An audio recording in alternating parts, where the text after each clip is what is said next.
நாகாலாந்து ஆளுநரா பணியாற்றி வந்த ஆர்.என். ரவி தமிழக ஆளுநரா 2021ஆம் ஆண்டு செப்டம்பர் 18ஆம் தேதி நியமிக்கப்பட்டார். ஜனவரி 5ஆம் தேதி கூடின சட்டமன்றத்துல தன்னோட முதல் உரையை வாசிச்சாரு.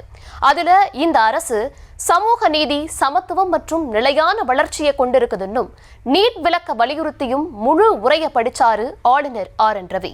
2023ஆம் ஆண்டு ஜனவரி 9ஆம் தேதி அரசு அளித்த ஆளுநர் உரையை தொடங்கி பெரியார், அம்பேத்கர், கலைஞர், சமூக நீதி, திராவிட மாடல் மாதிரியான வார்த்தைகளை தவிர்த்துட்டு கூடுதலா சில வார்த்தைகளை சேர்த்து படிச்சாரு. அது மட்டும் இல்லாம தேசிய கீதம் இசைப்பதற்கு முன்னாடியே ஆளுநர் ஆர்.என். ரவி அவையை விட்டு வெளியேறினார்.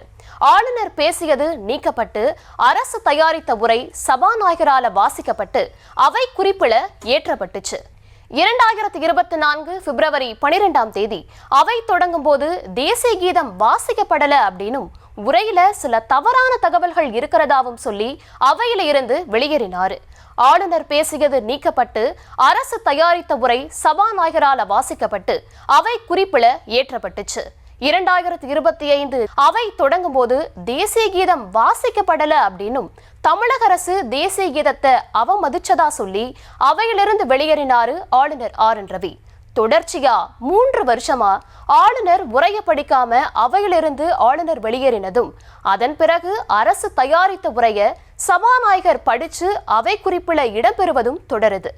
ஆளுநரோட பதவிக்காலம் நிறைவடைந்த நிலையில அடுத்த ஆண்டு ஆளுநர் உரையை இவரே படிப்பாரா இல்ல புதிய ஆளுநர் படிப்பாரா, அதுல என்ன நிகழ்வுகள் நடக்குங்கிற கேள்வி தொடருது.